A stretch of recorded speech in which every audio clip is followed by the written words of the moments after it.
ఒకప్పుడు టీనత అనే 7 ఏళ్ల చిన్నారి ఉండేది. ఆమె చాలా తెలివైనది మరియు మంచి స్కూల్లో చదువుతోంది. ఆమెకు చదువంటే చాలా ఇష్టం. ఒకరోజు టీచర్ ఒక ప్రాజెక్ట్ చేయమని చెప్పారు. టీనత చాలా కష్టపడి ఎంతో అందమైన ప్రాజెక్ట్ను తయారు చేసింది. ఆమె తన ప్రాజెక్ట్ను అందంగా అలంకరించింది. స్కూల్లో ఆ ప్రాజెక్ట్ను చూసి చాలా మంది విద్యార్థులు ఆనందపడ్డారు. కానీ కొంతమందికి అసూయ కలిగింది. వారిలో భాను అనే అమ్మాయి ఉంది. టీనత అక్కడే లేని సమయం చూసి భాను ఆ ప్రాజెక్ట్ను కింద పడేసింది.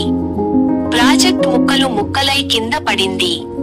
టీనత తన ప్రాజెక్ట్ను చూసి గుండె పగిలినంత బాధపడింది. ఆమె కళ్ళలో నీళ్లు తిరిగాయి. కానీ టీనత ధైర్యాన్ని కోల్పోలేదు. ఆమెకు తన కష్టం గుర్తుకొచ్చింది.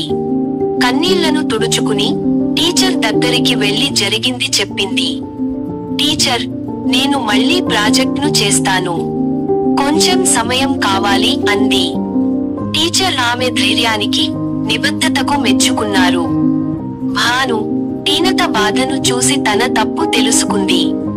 టీనత కష్టపడి ప్రాజెక్ట్ చేయడం, మళ్ళీ ధైర్యంగా చేయాలనుకోవడం చూసి భానుకు పశ్చాత్తాపం కలిగింది. ప్రాజెక్ట్ సమర్పించే రోజు వచ్చింది.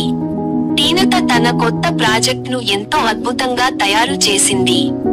అది మొదటి దానికంటే కూడా బాగుంది. అందరూ ఆమెను అభినందించారు. అప్పుడు భాను ధైర్యం చేసి టీనత దగ్గరకు వచ్చి, టీనత, నన్ను క్షమించు. నేను చేసిన పని చాలా తప్పు.